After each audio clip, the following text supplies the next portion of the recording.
Hallelujah. Oh, we praise your name. Oh, hallelujah. We sing to the Lord.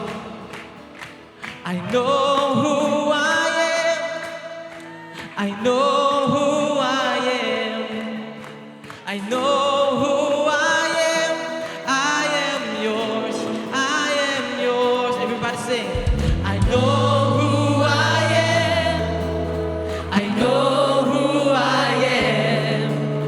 I know who I am. I am yours.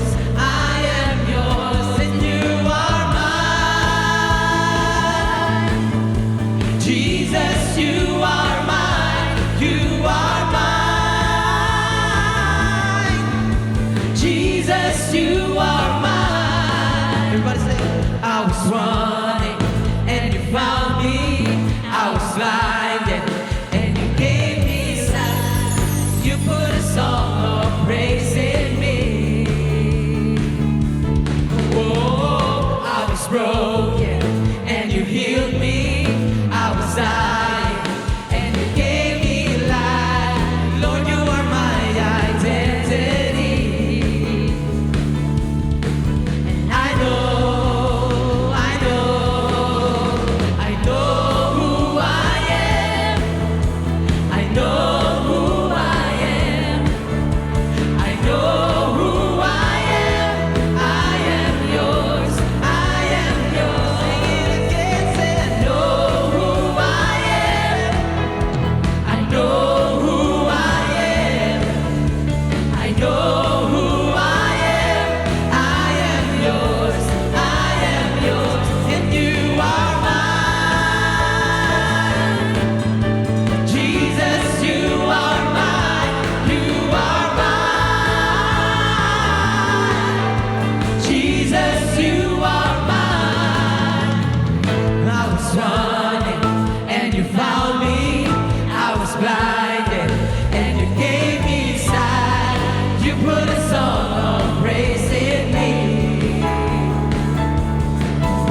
it true that you are thinking of me? How you love me? It's amazing. A friend of God. I am a friend of God. I am a friend of God. He calls me friend. I am a friend of God. I am a friend of God. I am a friend of God. He calls me friend. Who am I that you are mindful of me? That you hear me when I call. Is it true? Is it true that you are thinking of me? Say how you love me. How you love me. It's amazing. It's amazing. It's amazing. It's amazing. I am a friend of God. I'm a friend of God. I am a friend of God. He calls me friend. See, I am a friend of God. I am a friend of God. I'm a friend of God. I am a friend of God. I am a friend of God. He calls me friend. Oh, hallelujah. Jesus, you're worthy, Lord. Everybody sing. God Almighty, Lord of glory, you have called me friend. Come on, church, sing to the Lord. God Almighty, Amen. Lord of glory, you have called me friend. Say God Almighty, God Almighty, Lord of glory, you have called me friend. Say God Almighty, God Almighty, Lord of glory, you have called me friend. I am a friend of God. I'm a friend of God. Friend of God. Yes, I am a friend of God. I am a friend of God. He calls me friend. See, I am a friend of God. I am a friend of God. Yes, I am a friend of God. I am a friend of God. I am a friend of God. He calls me friend. He calls me friend. He calls me friend. He calls me friend. Oh,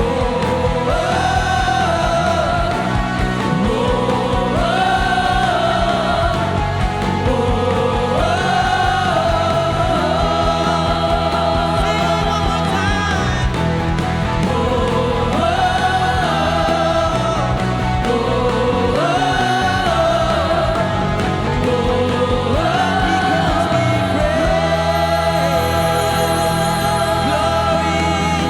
are you, Lord God? Oh, we praise your name, Lord. Thank you, Jesus. Come on, begin to praise Him, begin to worship Him. Hallelujah. Jesus, all our praise is yours. Come on, church. Hallelujah is yours. You are holy God. You are my peace, Lord.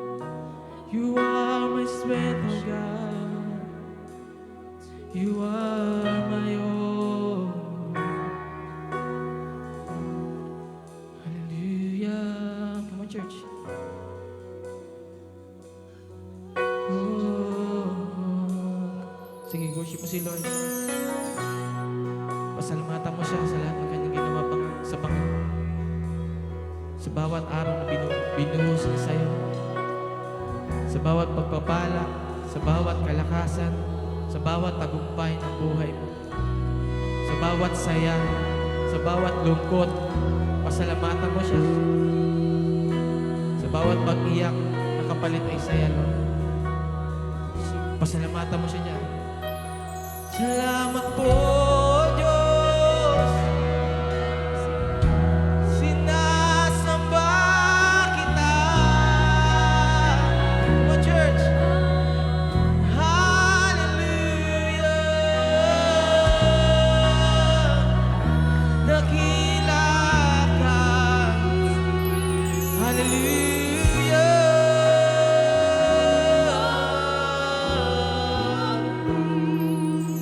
Purihin ka, Panginoon, aming Yahweh. Salamat, salamat, aming Diyos. When I look into your holiness, when I gaze into your loveliness, when all things that surround become shadows in the light of you.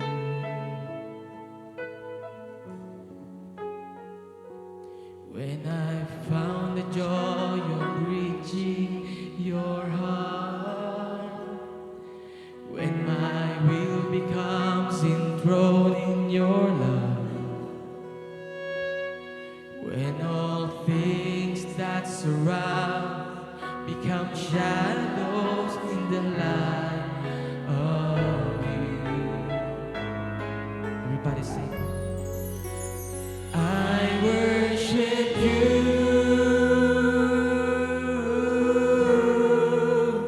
I worship you.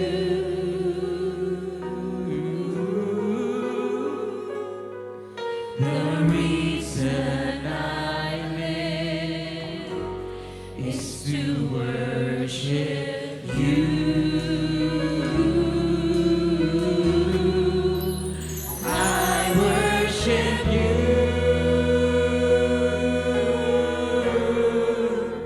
I worship you.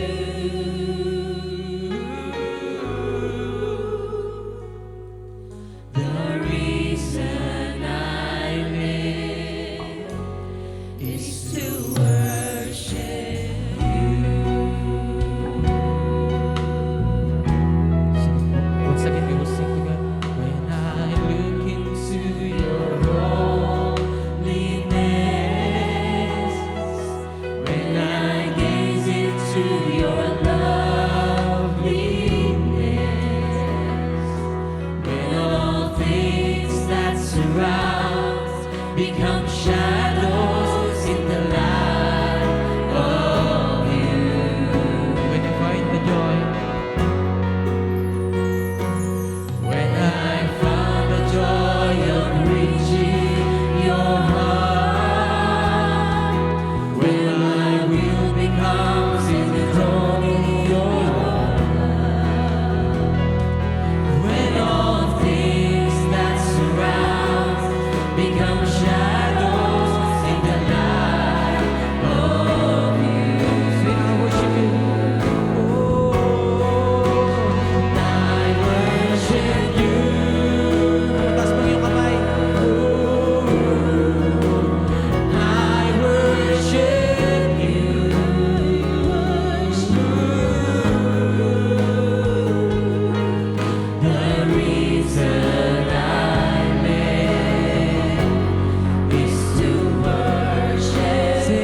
pagsasamba, Panginoon.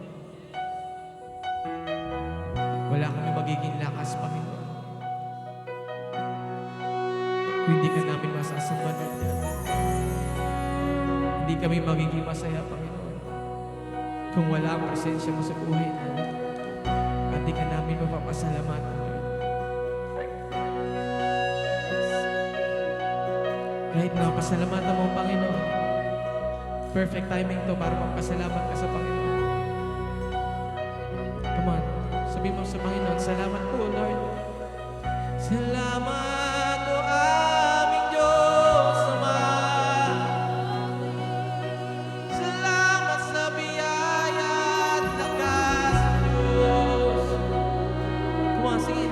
Ganda niyan. Hallelujah, hallelujah, hallelujah, hallelujah. Thank you, Lord. Thank you, God. Hallelujah, hallelujah. Thank you, Jesus.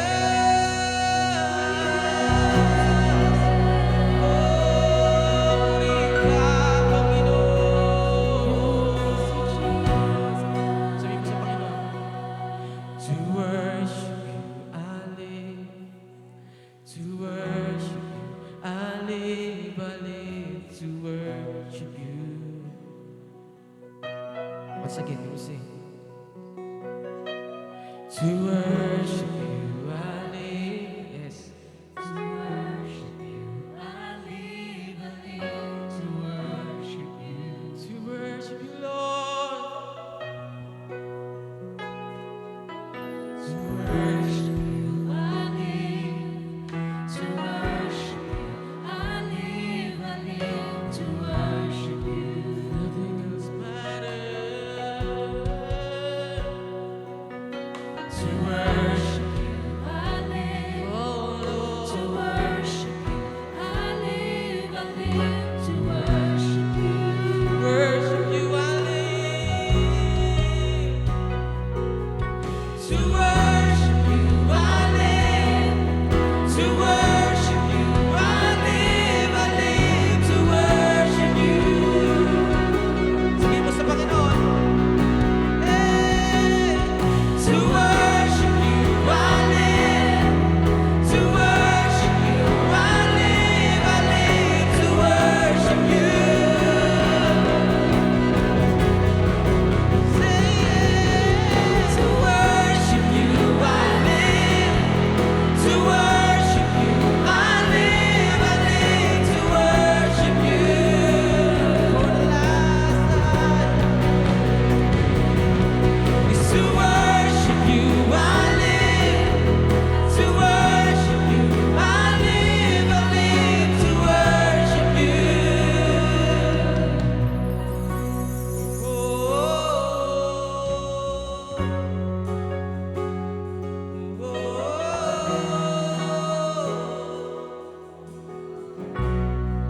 Begin to hum it,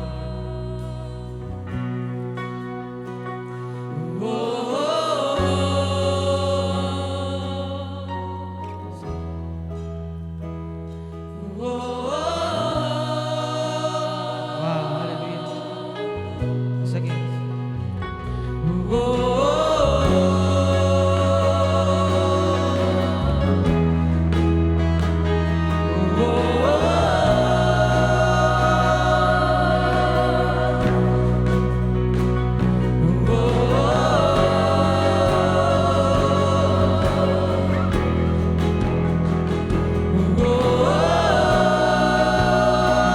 Come on, say hallelujah.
Father God, we just want to say thank you so much, Lord, sa kabutihan mo, Panginoon.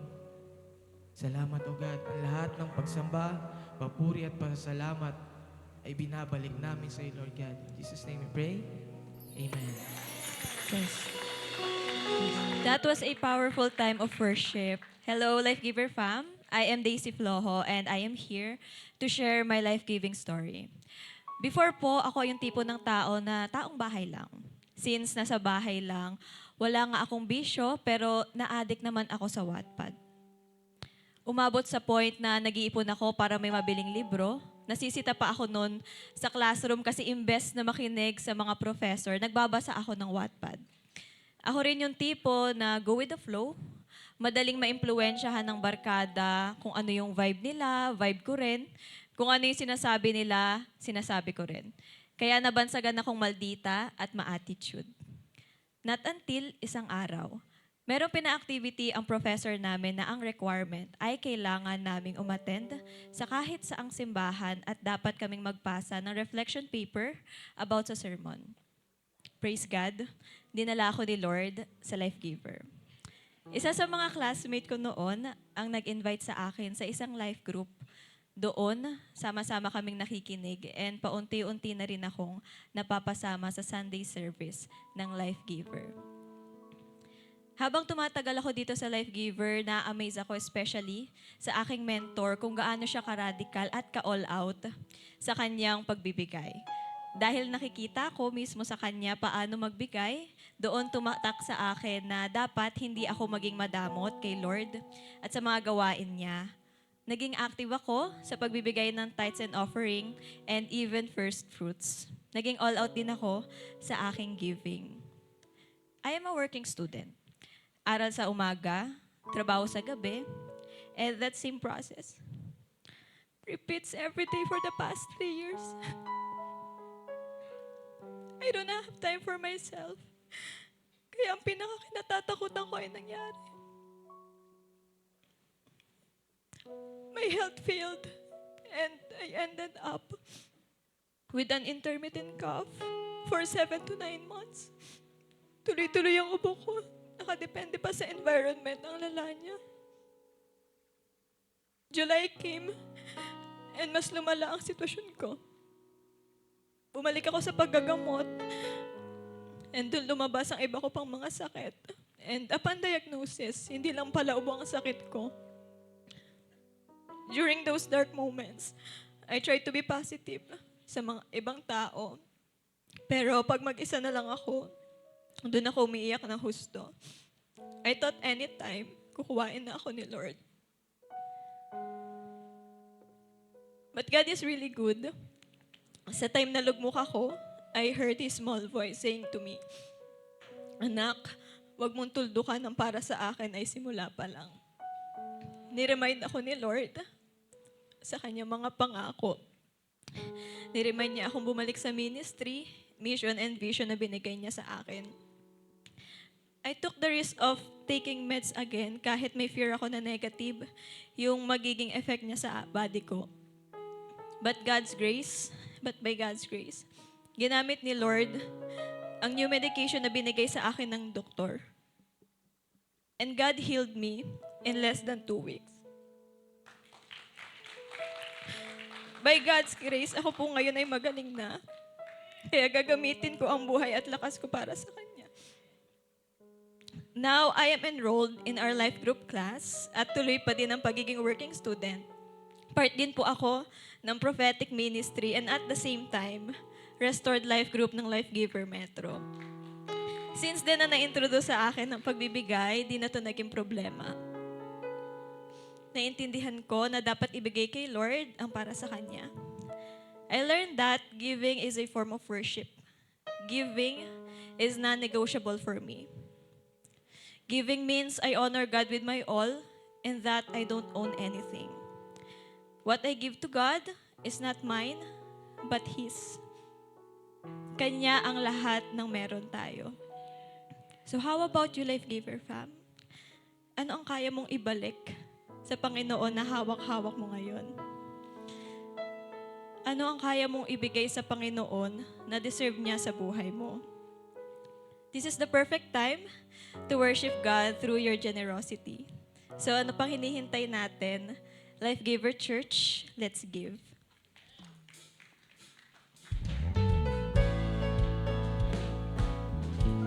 Taas ang mga kamay na tatanggap ng pagpapala sa Panginoon. Amen? Sabi mga sa katabi mo, umanda ka, tatanggap ka ng pagpapala sa Panginoon. Amen? Ano gusto niya? Pagpapala, pagpapalo? O, siyempre. Amen. Ilan dito ang sumasagana ang buhay? Taas sa kamay. Ilan dito ang gumaganda? Sabi mga sa katabi mo, talab na talab ang pagganda mo. Amen? So bago tayo mag-start, tayo ay iikot muna. Hahawak tayo ng kamay. You will shake another's hand. And you will be telling him, you are so much blessed today. Sabi mo sa kanya, sige po, ikot po tayo lahat. Alis po kayo sa upuan nyo. Alis kayo dyan, alis. Tapos punta kayo sa likod. Very good. Malaking bagay po yan. Come on, room around and shake another's hand.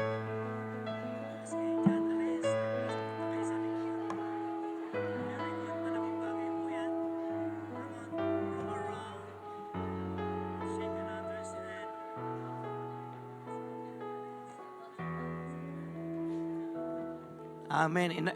Inabutan ba kayo no katabi nyo? Gcash na lang daw, ha? Taas ang kamay, pagpalain natin, purihin natin ang Panginoon. Lord, today, ngayong umaga kami ay pamilya, sabay-sabay na magtatanghalian ng mga pagpapala, ng mga blessings. Kami ay kakain ng salita ng Diyos. Mga salita na nagbibigay ng kaganapan, nagbibigay ng pagpapala, nagbibigay ng mga breakthroughs. Mga salita mo na nagpapatibay, tinuturuan kaming humarap sa mga challenges, trials, at hindi lang yon, humarap kung saan mo kami dadalin. Mga pagpapalang hindi namin kayang isipin at kalakasang kaya naming harapin ang aming mga pagsubok. And today, bless mo kami. Bigyan mo kami ng malaking bulto ng kaalaman na mailalagay namin sa aming kaluluwa. May mga terminology na hindi namin baka maintindihan, but through the guidance and the inspiration of the Holy Spirit, ay bigyan kami ng pagkaunawa. Alisin mo sa amin ang kamangmangan, bigyan mo kami ng karunungan, kaalaman, upang lalong naming maintindihan kadakilaan ng aming Panginoong Kristo. Maraming pong salamat, pinupuri ka namin sa pangalan ni Jesus. Lahat ay magsabi ng amen. Tingnan mo nga yung katabi mo, sabi mo, brother, sister, sagot ko, lunch mo, promise. It's not a lie, sagot ko yan. Yung mana. I have a good news kasi dala-dala nyo ang breaking of the bread paraphernalia. Tama ba? Andyan, no? Oo. Sino may sabing umupo na kayo? Tatayo pa ulit tayo. Sabi nga ng Panginoon, huwag mo akong pangunahan, ginang. But anyway, andyan ang paraphernalia kasi tayo ay magsi-celebrate. Ngayon ay ang unang-unang linggo ng buwan ng September. Amen? At ang September ay buwan ng mga mabubuting tao. Amen? Birthday kasi namin ngayon. Joke lang. At September ay napakaganda. Ang bilis ng panahon, ano? Time flies so fast. And today, ating pagpalain ng Panginoon, alalahanin ang lahat ng ginawa niya sa atin. Magbalik tanaw tayo sa ginawa ng Panginoon sa Kalbaryo. Magbalik tanaw tayo sa ginawa niya sa ating kaligtasan 2,000 years ago. Can we pray? Heavenly Father, as we approach you, Lord, commemorating what you have done to us 2,000 plus years ago, your Son, Jesus Christ, died for us, for humanity's sin. That act of love propitiated, Lord God. Yeah, you have been propitiated by that wonderful act of offering. And you reconcile yourself to us, we sinners, reconciled with our Holy Father. Sa ginawa ng aming Panginoon, kami po ay pinagbati ninyo. At kami ay lubos mong pinatawad sa aming mga kasalanan. And today, gusto namin alalahanin ang isa sa pinakamagandang ginawa, pinakamataas, at pinakamakulay ng kaligtasan naming lahat. Marami pong salamat sa pangalan ni Jesus. Buksan natin ang tinapay. Taas natin ito. Si Jesus, bago ay pagkanulo, ay dumampot ng kaprasong tinapay. Pagkatapos, pinagpira-piraso niya ito. Sige po. At sinabi niya, itong aking katawan ang binibigay sa inyo, na tuwing kakanin niyo ito, gawin niyo lagi bilang pag-alaala sa akin. Jesus, the night before he was betrayed, took a piece of bread and he broke it and said, "This is my body, beaten, died for you." Whenever you eat this, you do this in memory of me. Lord, we thank you for that not simple, but a extravagant love they have showed to us. When that body was beaten severely, and that body died for humanity's sin. We are beneficiaries of that. Na-save kami. Lahat ng offenses namin sa iyo ay pinatawad. Salamat po, Panginoon. Sa pangalan ni Jesus, kanin natin ang tinapay. Matapos magapunan, ay dinampot ng Panginoon ang saro. At sinabi niya, ang sarong ito ay ang aking dugo na siyang bagong tipan. At tuwing inumin niyo ito, ginagawa niyo ito bilang pag-alaala sa akin. After supper, he took the cup, saying, "The cup is the cup of the new covenant, sealed with my blood. And whenever you drink from this, you do this in memory of me." Lord, salamat sa iyong dugo na dumaloy, tumagas, Panginoon, sa Kalbaryo. Nagdala ng walang hanggang kapatawaran sa isang makasalanang tulad namin. Maging aming nakaraan, maging kasalukuyan, maging ang aming darating pangkasalanan ay pawang niligtas at nilinis ng dugo na tumigis sa aming lahat. At kami ay nakatatayo, marapat maayos sa harapan ng Diyos. Hindi dahil sa amin, kundi dahil sa iyong dugo. Wala kapatawaran ng kasalanan pag walang pagtigis ng dugo. And today we celebrate what you have done for us. In the name of the Father, of the Son, and of the Holy Spirit. Inumin po natin.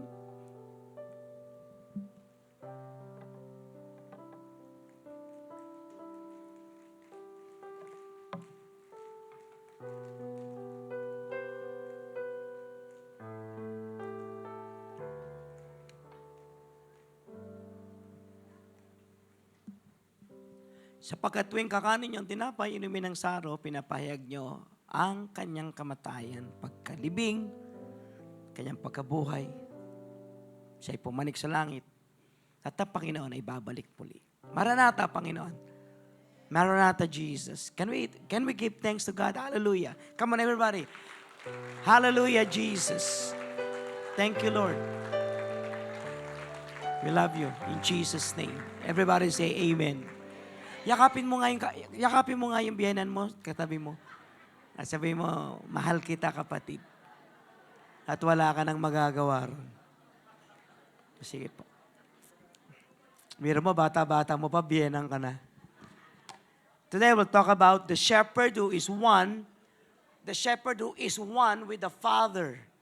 So yan ang ating iikot ang kwento natin. Ito ay continuation ng aking pinreach last week. Nandito ba kayo last week? At ito ay continuation. Sabi ko nga, it's a long section from chapter 7, 8, 9, 10. Matatapos ang argument ng Panginoon with the Pharisees dito.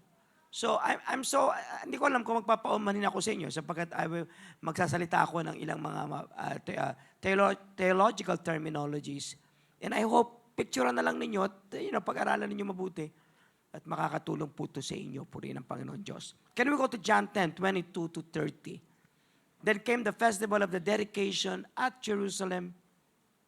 It was winter, and Jesus was in the temple courts, walking in Solomon's colonnade.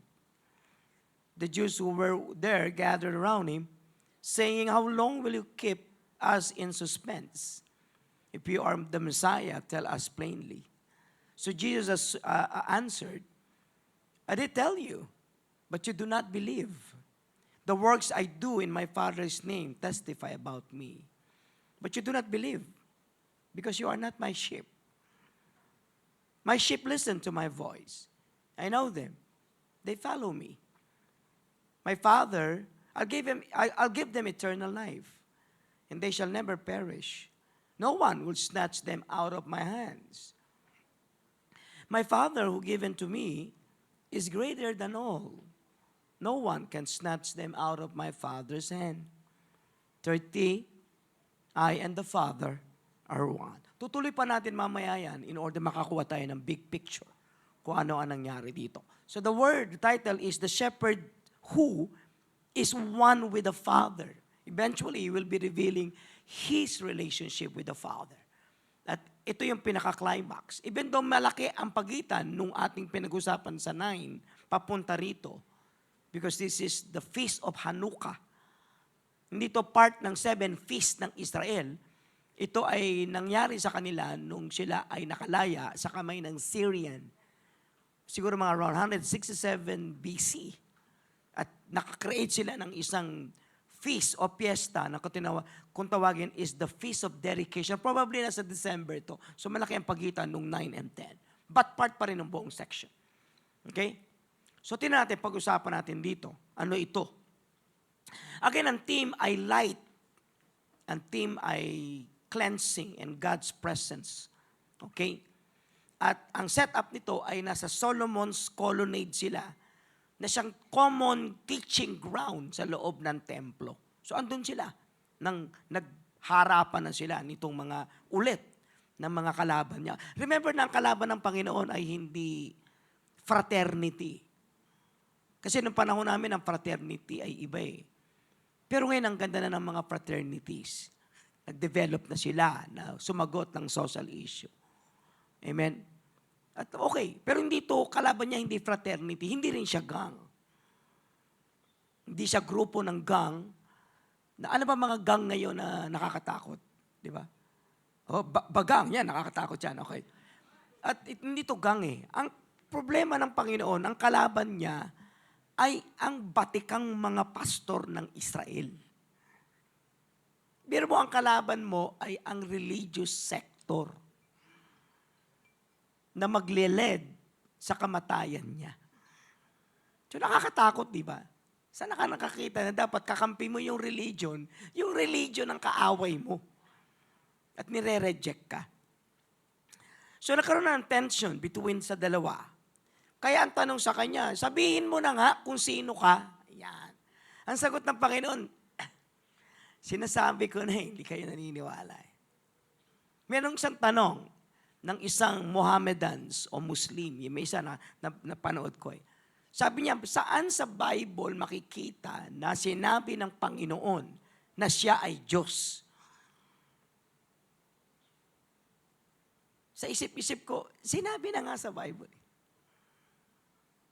So dito sasagutin ko din yun.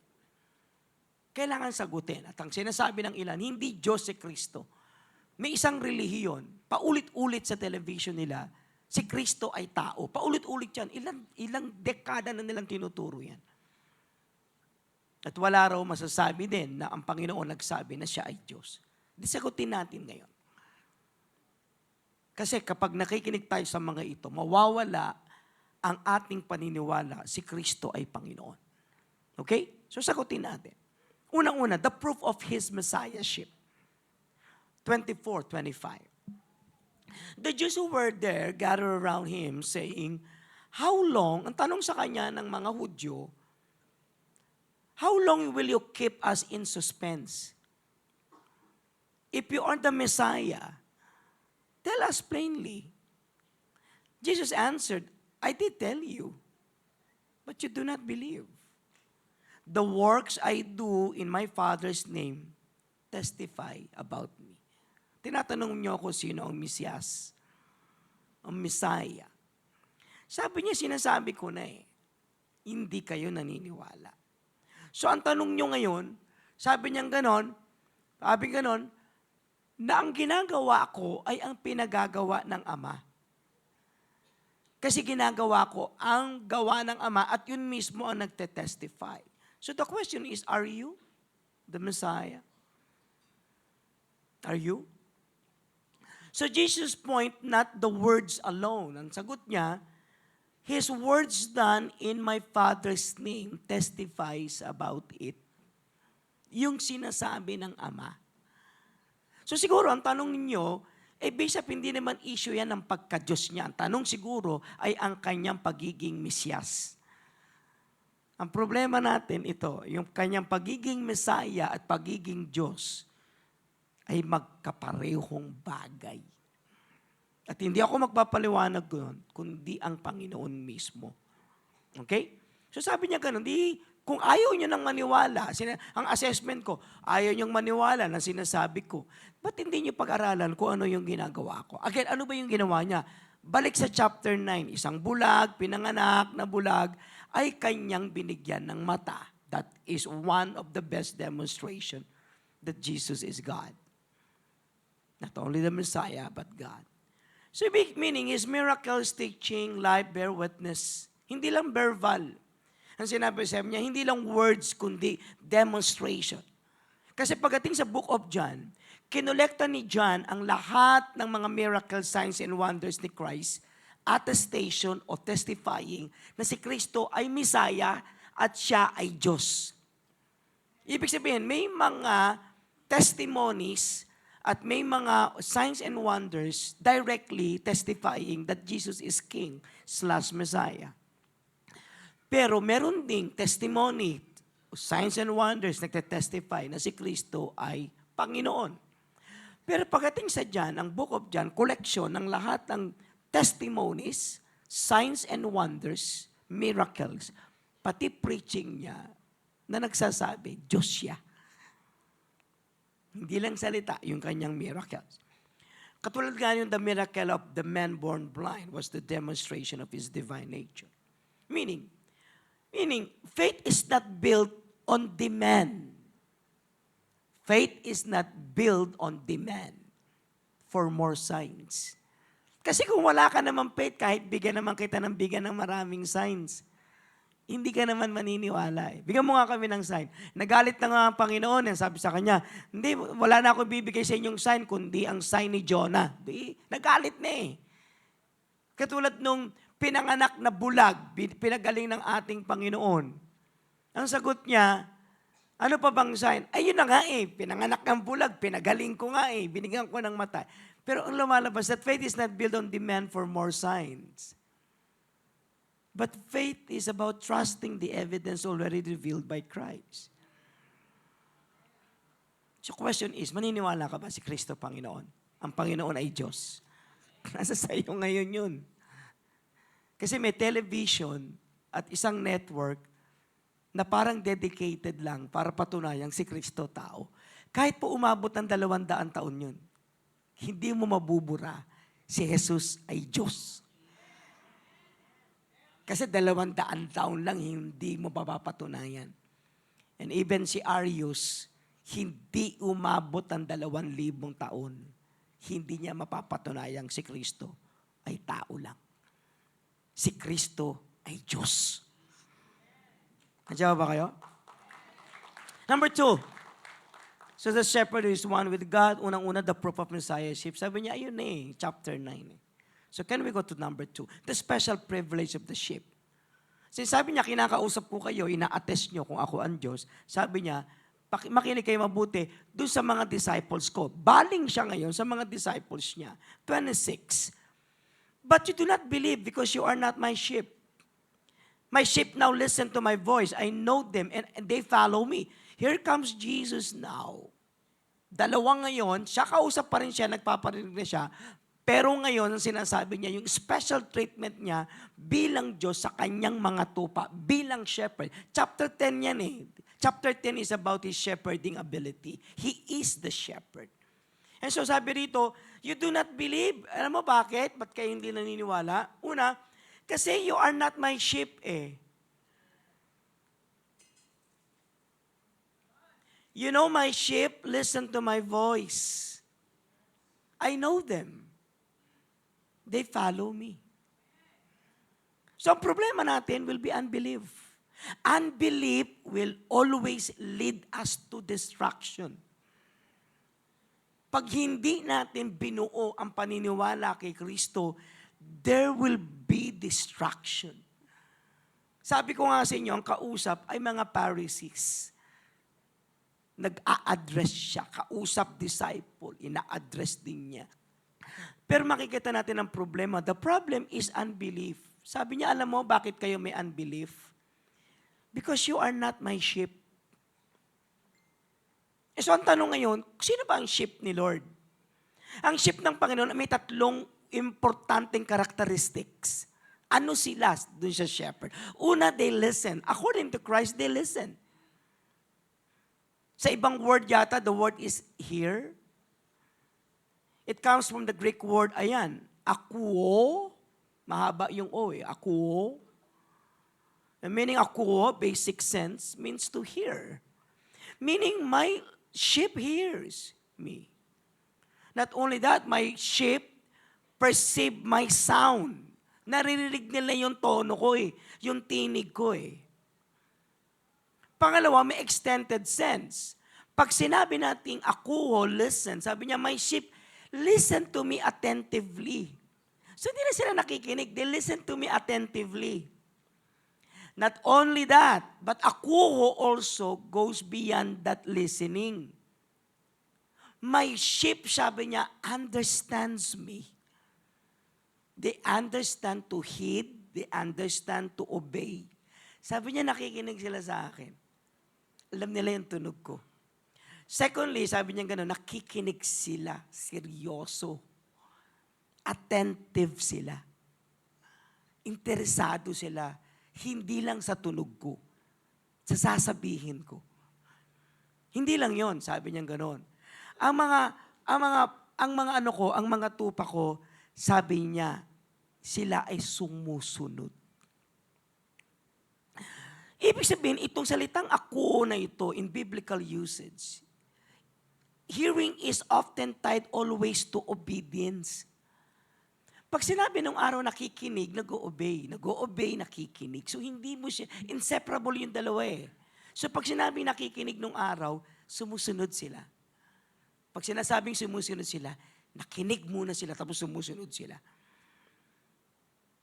For example, yung salitang shama sa Hebrew, to hear, it means to perceive, but not only to perceive, but to respond in obedience. That's the word shama. Equivalent din yun ng word ng ako. Okay? So, Deuteronomy 6 yun. So, lumalabas, nung ginamit ito ni John, John often uses akuo in deeper sense. Pag pinuntahan mo yung 5:25 ng John, sabi rito, the dead will hear the voice of the Son of God, and those who hear will live. Yung mga patay, makikinig ng salita ng anak, at lahat na makakarinig, mabubuhay. Ako o yun. Ganon kabaksik yung pakikinig ng salita ng mga disciple ko sa akin. Kasi alam nila na yung salita ko, nagbibigay ng buhay. Kahit patay sila, mabubuhay sila. So pag pinasama ko yung listen, meaning, pag sinabi natin listen, yan, listen.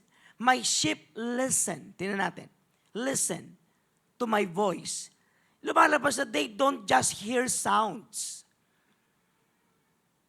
They recognize. You know, they recognize, they understand, and they respond to the shepherd's call. Pag pinagsama-sama ko yung listen, it's a combination of recognizing, understanding, and responding. Kaya walang anak ng Diyos at sinasabi niya, wala akong disciple o sheep na makikinig sa akin. Pagkatapos doon, hindi naman siya susunod. Walang ganan. Kasi yung ako ay may kinalaman sa pagsunod sa akin. Kaya sabi ng Panginoon, he who hears these words of mine and puts them into practice is like, yun na. But whoever hears these words and does not put it into practice is like, gano'n na naman. So bakit inseparable yung dalawa. Pag nakinig ako, yung pakikinig ko ay ililid ako sa abilidad kong sundin ang salita ng Panginoon. That is the word listen. So nung kausap niya yung mga Pharisees, sabi niya, hindi ko kayo sheep eh.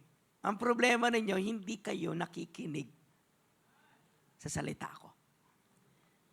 Andiyan ba kayo? Tumuloy siya. Sabi niya, I know them. Sige po, I know them. Tumuloy si Lord. Sabi niya, they listen, I know them. So ano naman tong karakteristik ng tupa? Sabi niya, I know them. So Jesus now as when you say I know, ginosko in Greek, sinasabi ng Panginoon that Jesus has an intimate covenantal knowledge of these people. Sinasabi na I know them. Sinasabi ni Lord, may intimacy kami ng tupa ko. May relasyon kami ng tupa ko. Tapos meron akong covenantal knowledge ng tupa ko. Kilala ko yung tupa ko. Okay? Next is, they follow me. Ayan, sabi niya, they listen, I know them, tapos they follow. Sabi niya, when you say to follow, ang sinasabi rito, to follow, sabi rito that this is the natural result of hearing and being known, di ba, is obedience and discipleship. Meaning, ito yung resulta. After hearing, ako rin, know ko sila, sabi niya ganun, they follow. So that's, yun yung beautiful progression eh. Lumalabas ganito yung progression eh. Yung progression nagsasabi ng karakteristik ng tao, pero sinasabi rin ng karakteristik ng tao, ng sheep, saan sila papunta eh? May progression eh. May development, may pupuntahan eh. They hear, I know them, they follow. Balikan natin yung I know. Isahin natin. Kaya nakuha natin yung listen. Let's go to letter B, I know. Ayan. Sabi-sabay nga, I know. I know them, sabi ni Lord. From the word ginosko. So, hindi ito mental kaalaman na may idea ako kung sino ka. Katulad nyo, kilala ko kayo. Pero hindi ito yung ginosko. Kasi yung kilala, sinasabi rito na hindi kilala ka. Kasi alam niya lahat ng kabuuan mo. That is ginosko. So this goes beyond intellectual knowledge. So ginosko implies intimate, sige po, intimate experiential knowledge. Ibig sabihin, may ongoing relationship na nangyayari na nagde-develop between dun sa nakakakilala at saka dun sa sheep. Yun ang sinasabi ni Lord dun sa Pharisees, hindi ko kayo sheep eh. Kasi una, hindi nyo ako kilala. Kaya ginaganyan nyo ako. At kilala ko kayo, pero wala tayong relasyon. Wala tayong ginosko. Okay? So yun yun. So when Jesus say, I know them, He is not just saying that He has information about His sheep. He's saying, He has personal. He has relational. And He has a covenantal knowledge of them. Like a shepherd who truly know and care for the sheep. So, mataas to. Mataas to. At ang sagot ng Panginoon, eto masakit eh. Kilala ko yung nakikinig sa akin kasi disciple ko sila, tsaka sheep ko sila. Sagot ng Panginoon, hindi niyo ako kilala. At hindi kayo ang tupa ko. Yun ang masakit. Sabihin ni Lord na hindi kita tupa. Di ba? Hindi ko alam, di ba? Hindi kita tupa, anak ka nang hindi ko alam. Pero hindi kita tupa. Masakit yun. Ang tawag ko ron, ouch. Masakit para sabihin sa kanila na hindi kita tupa. At ang tupa ni Lord ay ikaw. Amen? Ako. Whew. Di tumuloy siya. Ang sabi niya, they follow me. Ayan, they follow. Ayan, they follow me. Ayan. The Greek word is akoulotheo. In literal sense, when you say akoulotheo, it means to go along with, ayan, no? To accompany someone on a path. In figurative sense, when you say akoulotheo, sense is to follow as a disciple. Sabi niya, they follow me kasi disciple ko yan eh. To commit oneself to a teacher, when you say akoulotheo, or to obey and to be intimate. So actually, itong follow na to is a discipleship word. Is used often when Jesus calls people, follow me. Meaning to be disciple. Halika, magagawin kitang disciple. It's a discipleship terminology to follow. And Jesus loves to use the word follow. Anytime, makikita mo sa Bible, maglilitaw yung salitang follow, it refers to discipleship. Halika, gagawin kitang student. So when Jesus say, they follow me, He means that His sheep don't just hear His voice actively, but the sheep obeys. The sheep has an intimate relationship. The sheep is a disciple of Jesus. Disipulo ko siya. Kasi they follow.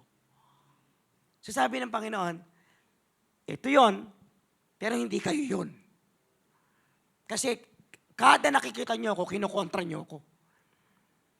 At lagi ang issue natin, isang messiahship ko, tsaka deity ko. Yun ang problema natin. And today, sasagutin ng Panginoon yun. Are you okay? Tuloy tayo. So pag pinagsama-sama natin ngayon to, listen, they hear His voice. Sige po. Diba? Una, listen, they hear His voice. Number 2, known. Ibig sabihin, they are loved personally by Jesus. And number 3, follow. Ibig sabihin, they obey, walk together with Him. So may attraction sa sheep, sumunod kay Christ. Natural. Kasi siya ang shepherd. Lalakad talaga silang kasama. Wala akong nakita kailanman na sheep na lumalakad mag-isa. Kung meron man, mapapahamak. So sinasabi na pa, they listen, I know them, they follow. So ibig sabihin, being Christ's sheep is about relationship. It's not about religion. It is about intimacy with the shepherd who knows us by name. So, nireveal na ni Christ. Kung sakaling ano man ang sasabihin ko sa susunod pa, alam ko hindi niyo paniniwalaan. Kasi, dinideklara ko na, hindi ko kayo tupa. Kahit ano pang claim niyo dyan, kahit ano pang claim niyo na Moses follower, na kayo ay anak ni Abraham, hindi na mahalaga yun. Kasi dahil hindi kayo sumusunod sa akin, hindi kayo follower ni Moses at hindi kayo follower kailanman nung sino man kiniklaim nyo kung sino man kayo. Sapagkat kung anak kayo ni Abraham, matutuwa kayo sa akin. Yun ang sinasabi niya. Okay? Number 3. So the promise of safety and eternal life is sure now. So since hindi ko kayo tupa, ito ang tupa ko, tumuloy ang Panginoon. 28. So sino yung tupa niya? Sabi niya, I give them eternal life. They shall never perish. no one will snatch them out of my hand. So unang sinabi ng Panginoon, yung mga tupa ko, hindi sila mai-snatch. Ano ba sa Tagalog ng mai-snatch? Mananakaw mo. No? Sige, tama. Hindi sila mananakaw sa kamay ko. 29. My father was given them to me. Yung tatay ko, binigay sila sa akin is greater than all. Yung tatay ko, pinakadakila, pinakamataas sa lahat Sumunod na naman, no one can snatch them out of my Father's hand. Hindi sila makakawala sa kamay ko, hindi sila mananakaw sa kamay ko, at yung tatay ko na nagbigay sila sa akin, hindi rin sila mananakaw sa kamay ng tatay ko. Sumagot ang Panginoon, 30.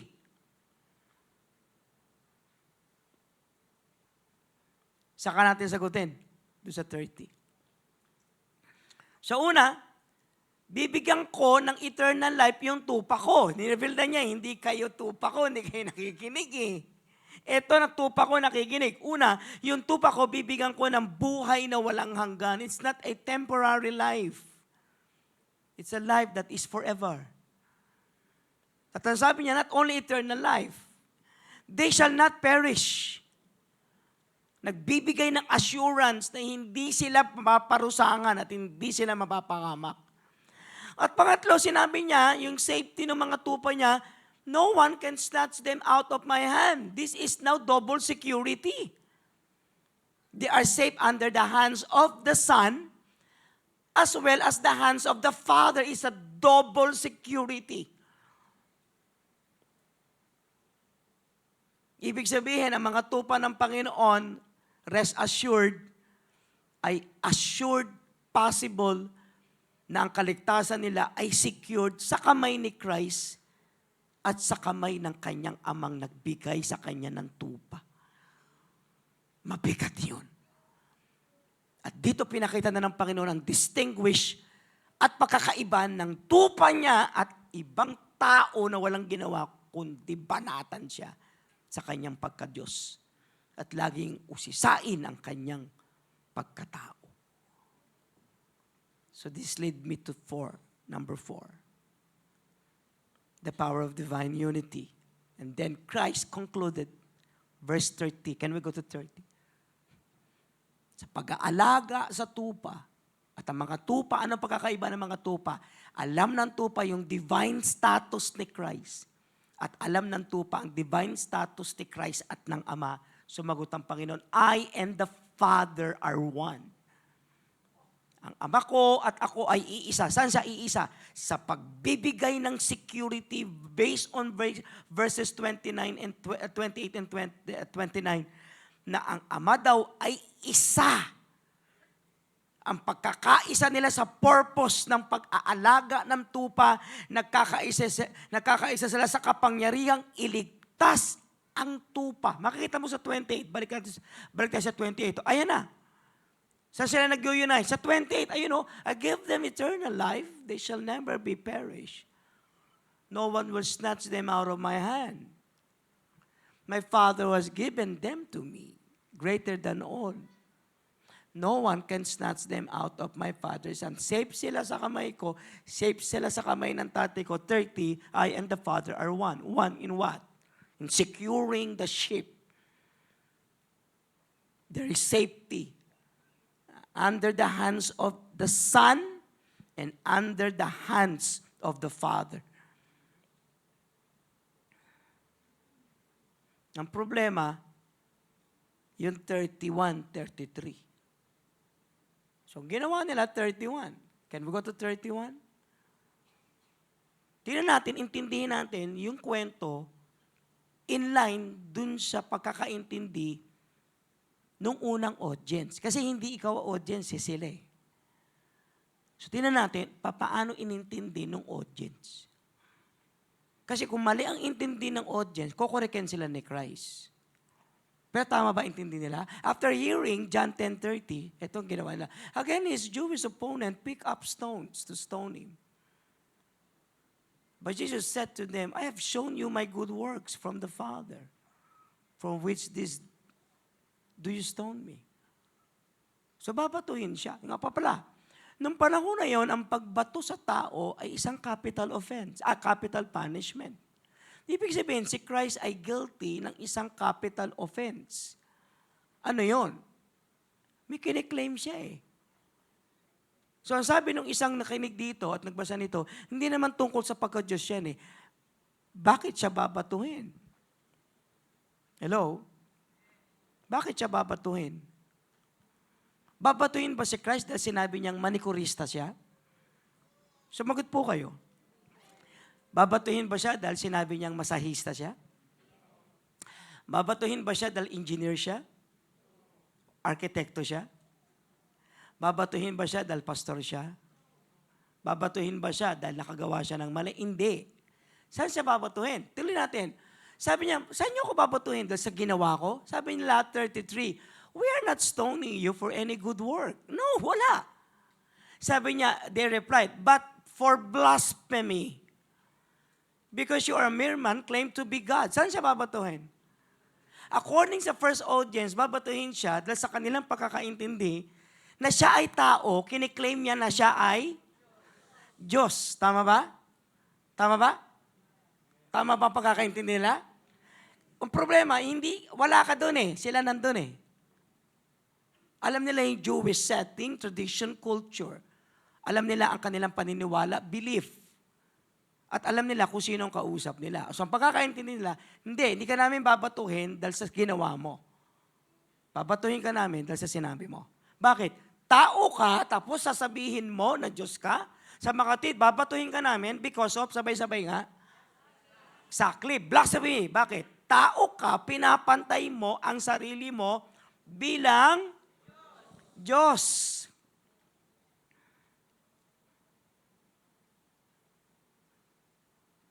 Delikado po ang Panginoon sa pagkakataong ito because anytime i-release ang unang bato, susundan ang pangalawa, pangatlo, pang-apat.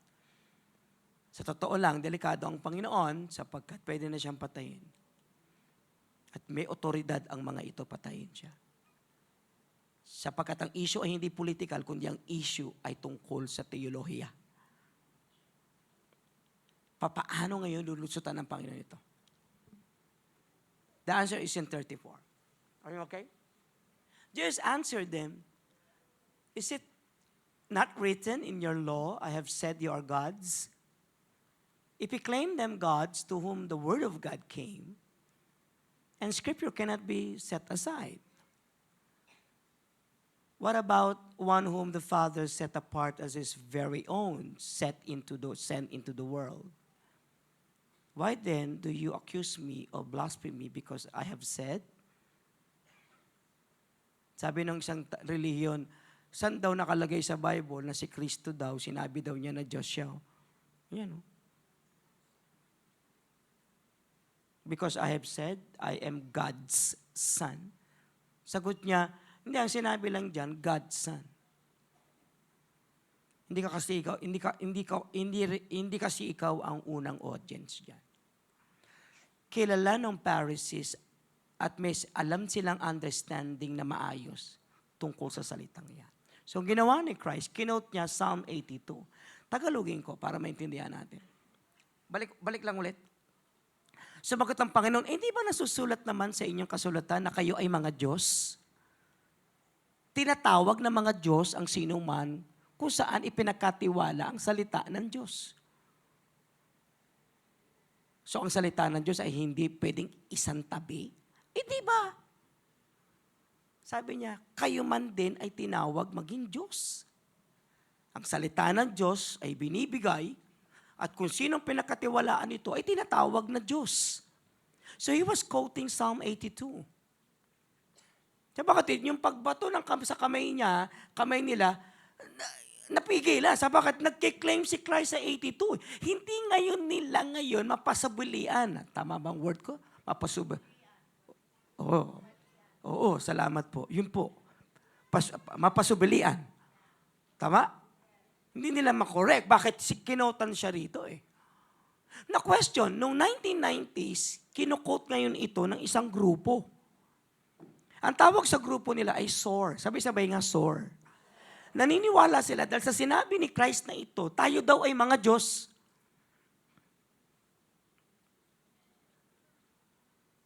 Nag-agree ako kasi ang tawag talaga sa atin, Diyos ko po. So, sumabog yun noong 92. Because of that, nagsama ang PCEC at saka PGM upang korekin itong doktrina na ito na kumalat sa buong mundo sa Pilipinas, na ang Kristiyano daw ay mga Diyos. Ang ginamit niya, itong text na ito na sinabi ng Panginoon. Hindi ko na sabihin kung sino pangalan. Misunderstanding ulit. Can we go to the next verse?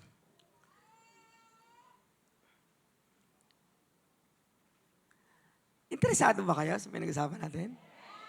Nakaka-interest. Tama ba? Sabi niya, do not believe me unless I do the works of my Father. But if I do them, even though you do not believe me, believe the works, that you may know, understand that the Father is in me. Ako I am in the Father. 39, again, they tried to seize him, but he escaped their grasp. So hindi nila mabato, ang ginawa nila, dinampot. Nakalusot ang Panginoon, hindi nila nakuha. Ibig sabihin yun, John 10:34-35, Jesus quoting Psalm 82, verse 6. Jesus is being now accused of blasphemy by the Jewish leaders because he claims, sabi niya, I and the Father are one. Alam nila yun. In Jewish mind and thought, alam na nila, pamira. Hindi sinasabi ni Christ na siya ang Ama. So sa salitang I and the Father are one. Alam nila, ang sabi niya, kiniklaim niya na siya ay Diyos na tumatayo kasama ng Ama. Alam nila. Kasi hindi naman nila ina-accuse si Christ na kiniklaim mo ngayon na ikaw ang Ama. Hindi, yun ang accusation.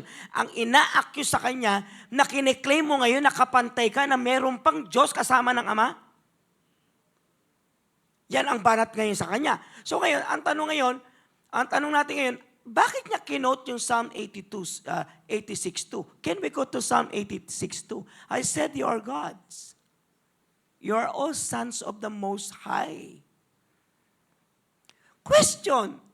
Noong 1990s, kinagat ito ng pastor, inispread sa buong Pilipinas, na tayo daw ay mga Diyos. Ang tanong, yung bang pagkakakote ni Christ ng Psalm 82, nagsasabi talaga na Diyos sila?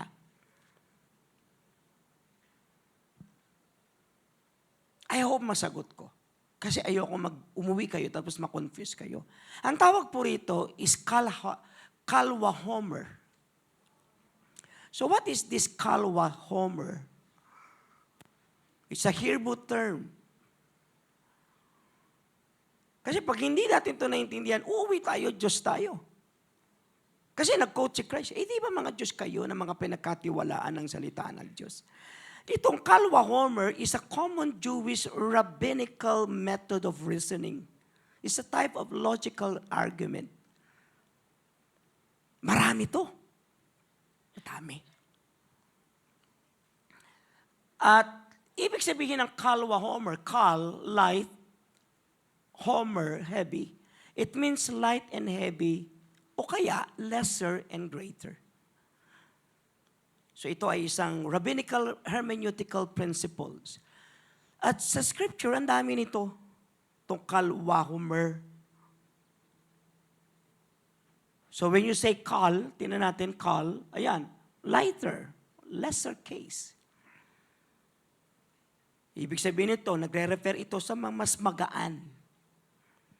Something na obvious, simple, less significant, hindi masyadong mahalaga. That's kal. Yung wahomer o homer means heavy, heavier, or greater case. Pwedeng heavy, weighty, o kaya significant or severe. So in this context, it refers to heavier or greater case. Ibig sabihin, light, magaang, mabigat. Something stronger, something more serious, and something more important. Okay? Yun ang ginamit ni Christ. Kasi ito na yung bato eh. Mapatuhin na siya. So ginamit niya, Kalwa Homer. Are you okay? Gusto nyo tigilan ko na to? O okay, tuloy natin? O ayaw nyo nito? Gusto nyo yung mga paano maging leader, paano makakuha ng pera, ano gusto nyo? Okay ba kayo? Okay ba kayo? Bigyan ko kayo ng sample. Ha?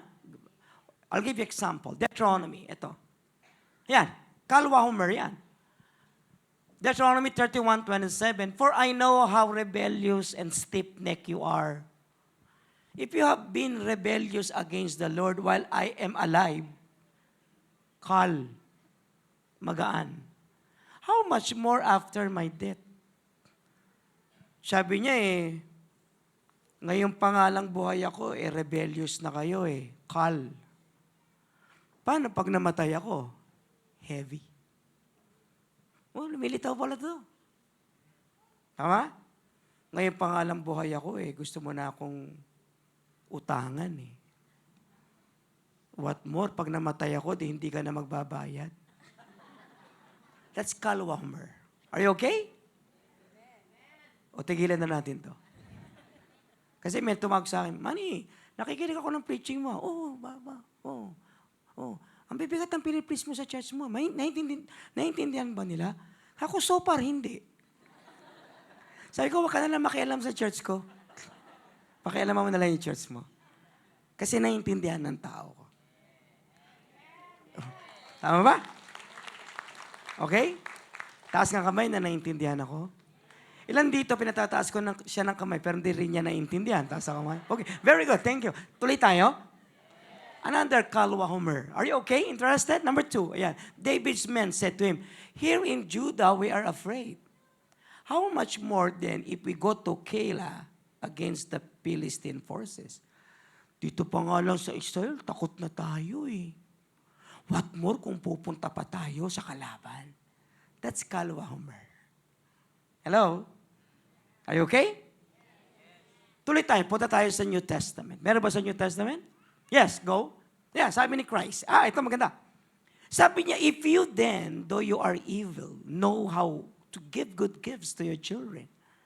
Mga tatay kayo, masama kayo, pero marunong kayo magbigay ng magagandang regalo sa inyong mga anak. How much more will your Father in heaven give good gifts to this who asked Him? Lighter, earthly fathers, heavier, heavenly Father. Kalwa Homer. Okay? Next, si Paul ba may Kalwa Homer? Meron. Romans 5:9-10, Since we have now been justified by His blood, how much more shall we be saved from God's wrath through Him? For if, while we were God's enemies, we were reconciled to Him through the death of His Son, aba, how much more having been reconciled shall we be saved through His life? Kung yung kamatayan nga niya, nagbigay ng kaligtasan sa iyo what more yung buhay niya? Kalwa Homer. Manny Santiago, gusto niyo makakuha? Manny Santiago, Kalwa Homer. Are you okay? Narito, Manny Santiago. Nakakapasok ka nga sa kwarto namin mag-asawa Ba't hindi kita pakakainin sa kusina ko? That's Kalwa Homer. Kala naman nila sila lang marunong gumawa ng Kalwa Homer Nakuha mo? Hello? Yun ang sabi ni Christ. Hindi ba tinatawag kayong Diyos? Dahil pinagkatiwalaan kayo ng salita ng Diyos? Tanong, Diyos ba talaga sila? Di naman Sabi ngayon noong 1996, kumalat sa buong Pilipinas, na tayo daw yung mga Diyos. Mali! He was using Kalwa Homer. Kita nyo yung danger ng mga preachers na nakakuha na ng verse sa Bible, nakita niya, natuwa siya, tapos ipipreach na niya, mag-aral. Baka mali. Tama ba? So sabi niya, hindi ba Diyos kayo dahil pinagkatiwalaan kayo ng salita ng Diyos? Dumalabas? So Jesus used Kalwa Homer. Tingnan natin mabuti. Sabi niya, you are a mere man. Bakit niya ginamit itong Kalwa Homer? Because the Jewish leaders charge, you are a mere man claiming to be God. So, ang ginamit ni Christ, yung reasoning ng lesser to greater. Ang ginamit niya ngayon, si Psalm 82, ano ang lesser case? Tingnan natin yung lesser case, kal. Sabi rito that Psalm 82:6 calls human judges gods, Elohim, because they represented God's authority. They were mortal, sinful, and corrupt, yet the Bible gave them the divine title. As what? As a tagapag-ingat ng salita ng Diyos. Pero ang tanong, talaga bang Diyos sila? Di ho, small gods yun eh. Kung sakaling sinasabi ni Christ, kung sakaling sa inyo, small gods ako, ba't niyo ako babatuhin? Inaalaw ng scripture niyo. Anong kinote niya? Ketuvim. Psalm is ketuvim eh. Check nyo nga ang Google kung ketuvim siya. Ang importante ang ketuvim sa kanila, ginagalang nila. So hindi siya ngayon mabato. Bakit? Ginamit niya si ketuvim eh. Bilang defense niya eh. Greater case. Jesus is not just a human judge. He's sanctified, sent by the Father. He was sent by the Father, 36. His work confirmed his divine mission. If corrupt human judges could be called gods, then surely Jesus has every right to be called the Son of God. Bakit? By the authority of the Father, both of them ay binigyan ng otoridad, alagaan ang mga tupa na kailanman hindi magagawa ng isang ordinaryong tao lang. So, sinasabi, if the lesser is true, come on, PowerPoint please. If the lesser is true, how much more the greater must be true? Kung tinatawag na Diyos yung pinagkatiwalaan lang, what more ako na totoong Diyos? So why this was powerful? Because the Pharisees could not deny Psalm 82. Kasi ketuvim yun eh. Ang bigat ng ketuvim, ginagalang nila. So, hindi na kayo nila babatuhin ng Panginoon. They acknowledge the authority and the power, the authority of the scripture, ketuvim. Psalm ketuvim yun eh. So, by using their own law, Jesus turned the accusation back on them. Instead of lowering his claim, he actually elevates it. Sinasabi niya, if corrupt men were gods by title, how much more rightful is his claim as the true God? Bakit? Totoo naman talaga sa Diyos. Bakit? Pinagaling ko na yung bulag eh. Sinabi ko na nga ang anak ako ng Diyos eh. Sinabi ko na nga ang Ama at ako ay iisa eh. Ano pang gusto nyo? Ibig sabihin, kung ayaw mo talaga maniwala kay Christ, hindi ka talaga maniniwala kahit anong sabihin ko. So makukonvince ko ba yung ibang reliyon na si Kristo ay hindi Diyos? Hindi ko na ho sila makukonvince. Wala hong amount ng pagkukonvince ang makakakonvince sila. Pero kahit anong gawin nila sa television, 2-3 taon nilang patunayang si Kristo ay tao, hindi ho sila mananalo. Sapagkat si Kristo po ay Diyos. Siya at ang Ama ay iisa sa pagliligtas ng kanyang mga tupa sa kamay ng kalaban at sa kamay ng impyerno. Palakpakan natin ang Panginoon. So, makukonvince ko ba? Hindi na ko. Bakit? Yan na yan. Pero ang makikinig na lang sa Panginoon ay ang kanyang mga anak. Are you still with me? So Jesus uses Kalwahomer to show that their accusation of blasphemy collapses under their own scriptures. And by comparison, his claim is not only legitimate, but greater and truer. With that case, ibig sabihin, let me conclude. Ano ang conclusion ko, Bishop? Ano ang conclusion ko? Ibig sabihin, purihin ang Panginoon Diyos. Di ba? And truer. He is truly God. Sabi ng isang mahusay na debater ng isang reliyon, ipakita sa Bible na galing sa bibig ni Christ na siya ay Diyos. John 10:30 na nga, ayan na nga. Kasi yung narrative ang nagkikwento kung ano ang nangyari. Hindi siya babatuhin ng Hudyo kung sinabi lang niyang manikurista siya. Kundi kaya siya babatuhin sa claim niya na siya ay Diyos. At dahil dyan, tapos na. 33:37. We are not stoning you for any good work. We are stoning you for blasphemy. We're stoning you why? That you are a mere man, claim to be God. 37. Ayan o. Do not believe in me unless I do the works of the Father, but I do them. Even though you do not believe me, believe the works that you know and understand that the Father is in me, I in the Father. 39. Again, they tried to seize him, but he escaped. Bakit siya isi-seize? They understood kung ano yung sinasabi ni Christ, that he is God. 36. He is God, go. He is God and equal with the Father in divinity. He is God and equal with the Father in divinity. Kaya lumalabas, mag-decide ngayon ang mga Christians, ano yun? Mag-decide ngayon ng buong Christian that we will be laying our life only to one God. Sige po. Mag-decide tayo that my breath and my family and my career only belongs to Jesus Christ. This is not just a belief na, ay naniniwala na ako si Kristo ay Diyos. Hindi po. I will lay now my life for Christ. At magdi-decide ngayon ako that my breath, hininga ko, my family, even my career, will only be offered to Christ. And that is final.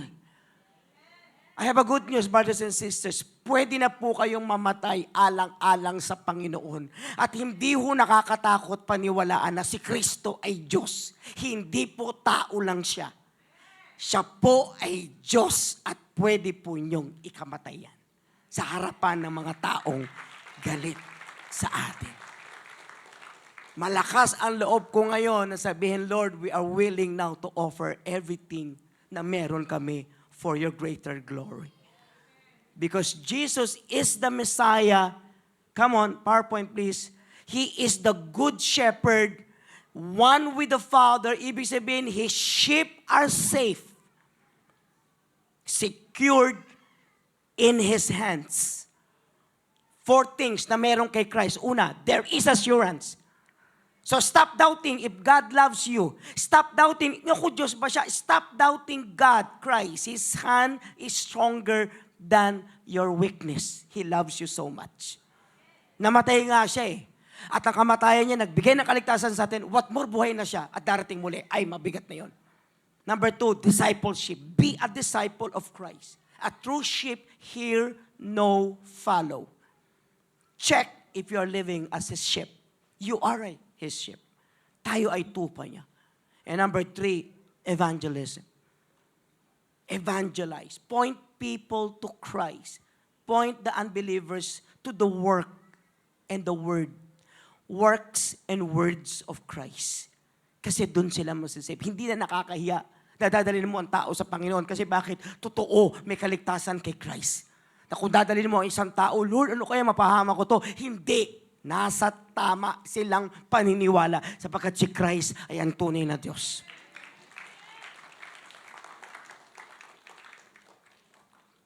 At huwag niyo ituro ang tao sa sarili ninyo. Ituro niyo siya kay Christ. Number last, worship. Ibig sabihin, rest in the security of the shepherd. And so we can now worship God. Every Sunday, keep the excitement. Every Sunday, may meaning yung ating worship. Every Sunday, pwede kang lumuhod. Every Sunday, pwede kang umiyak. Every Sunday, pwede kang mag-offer kay Lord. Alam mo na hindi masasayang anumang offer, kanta, awit, pawis, dugo na ibibigay mo kay Lord. Kasi hindi tayo sumasamba sa Diyos-Diyosan. Nung araw nga, sumasamba tayo sa Diyos-Diyosan, wala nangyari. What more ngayon? May meaning. Ang lahat ng gagawin natin sa kanyang pangalan. Remember sa church natin, hindi ho tao ang sinasamba natin. Mga kapatid, cell leader, life group leaders, huwag niyong dalhin ang tao sa sarili ninyo. Hindi kayo Diyos. Ano kayo? Pineapple Diyos, grape Diyos. Hindi ho kayo Diyos. Si Lord ang Diyos. Huwag kayo pupunta sa church na hindi ako pinansin, hindi ako pinano, hindi ako pinakanta, hindi ako pinag-preach. Ba't hindi na ako sinaselebrate? Hindi po kayo sinaselebrate dito kasi hindi ko kayo Diyos. Si Lord lang ho ang Diyos dito. Eh, ikaw man Santo Niño lang po ako rito. Wala po. Ay, mali. Hindi po ako Diyos. Pwedeng dumaan sa akin ang healing niya, pero hindi ako Diyos. Magkakamali po ako.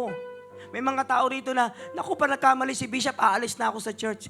Kapatid, pwede ka nang umalis kasi madami ako mali. Marami ako mali. Gusto niyo, ngayon lang marami ako mali. Marami akong mali sa kilos, salita, marami akong mali sa isip. At kung aalis ka dahil may mali ako, pwede na po kang umalis. Kasi bakit? Magkakamali po ako eh. Pero si Christ po hindi magkakamali. Huwag ko kayo pupunta sa church dahil sa akin, sa pamilya ko, dahil sa isang kapatid, dahil may coach dito na type mo, dahil ang ganda-ganda ng ugali. Huwag po. Kaya po kayo pupunta rito dahil may Kristo na totoong Diyos. May kayang pastor eh. Sabi niya gano'n, alam mo Bishop, kino-confirm ko lang kapag may mali ka, aalis na ako. Brad, sabi ko, alis ka na. Bakit? Ang dami ko mali. At ang nakakalungkot, baka yung mali ko, hindi talaga mali. Kung gusto mo, kakwento ko sa iyo yung malalaki kong mali. Kaya lang hindi mo alam ano. Oh, hindi ko alam. Kasi hindi ka Diyos. At binalikan ko siya. Laging mali ko, tinitignan mo. Gusto mo pag-usapan natin yung mali mo? Eh, Bishop, gusto mo kwento ko sa misis mo? Eh, Bishop, wala namang ganun. Yun nga eh, puro na lang mali ko, alam mo eh.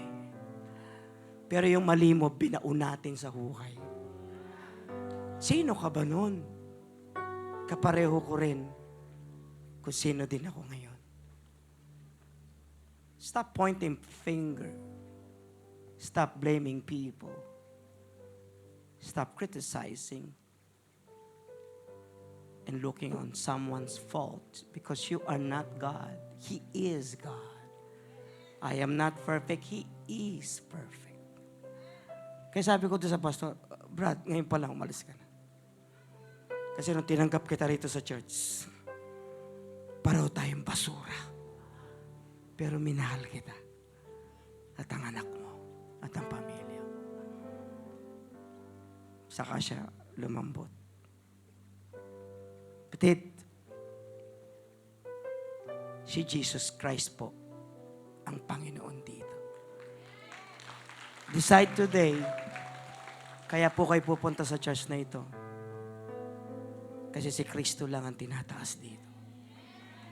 Tigilan nyo na kahahanap ng perfection ng Diyos sa tao.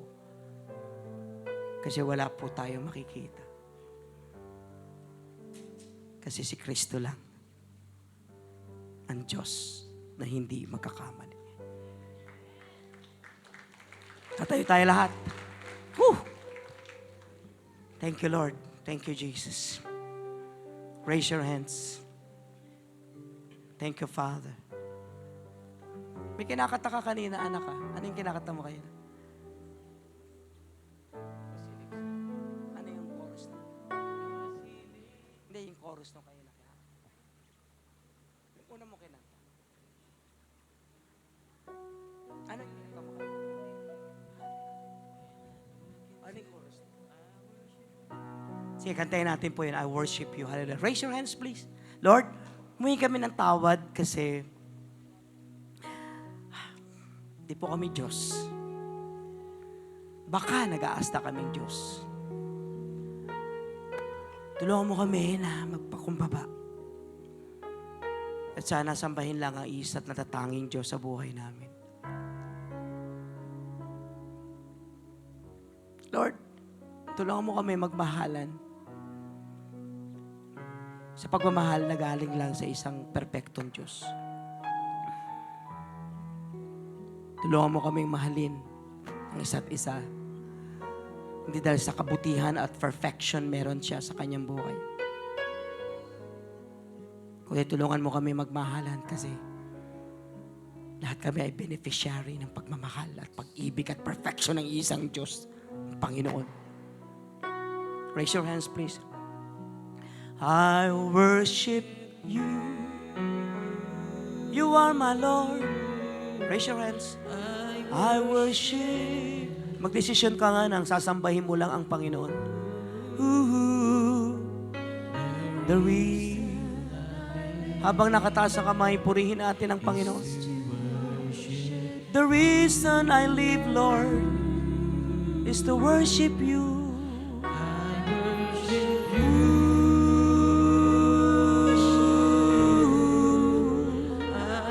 worship you. Reason I live. The reason I live. This time, I want you to close your eyes. Hawakan mo yung puso mo. Tapos taas ang kanang kamay sa ating Panginoon. One more time. I worship you. I worship you. Reason I live. Reason I live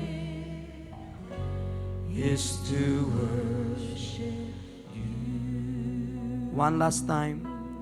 Worship with me together. I worship you.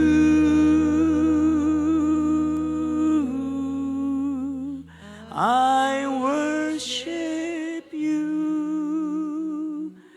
Ooh,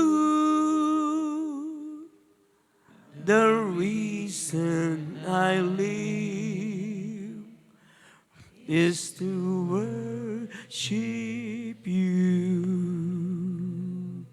Reason I lived, the reason I live is to worship you. Reason I live, the reason I live is to worship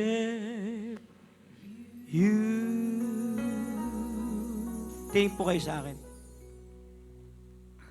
Mag-decide po kayo ngayon.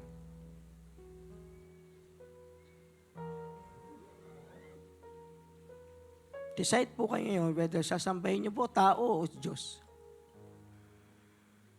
Pupunta ba kayo sa church dahil sa tao? Pupunta ba kayo sa church dahil sineselebrate kayo ng church? O magdi-decide ka ngayon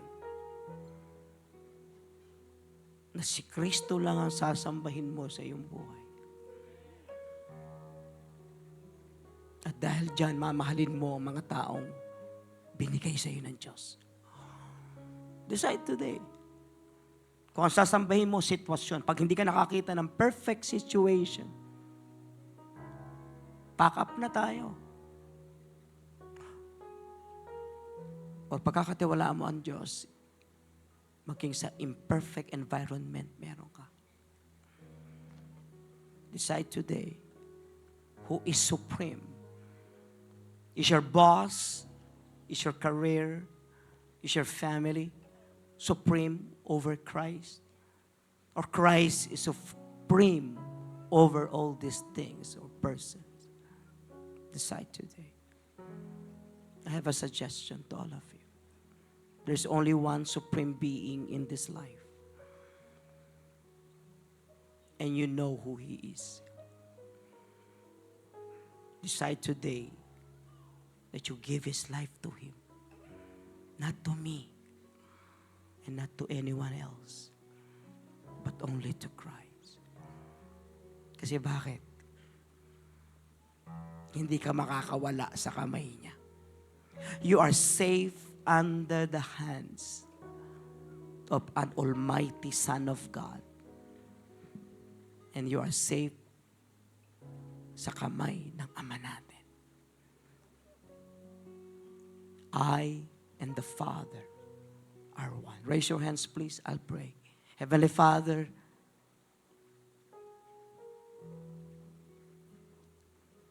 tulungan mo po kami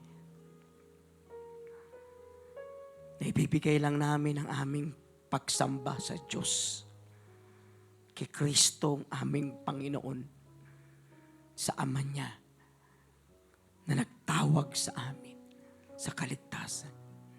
Never again na ipagkakatiwala namin ang aming buhay sa tao o relihiyon. Never again na pagkakatiwala namin ang aming buhay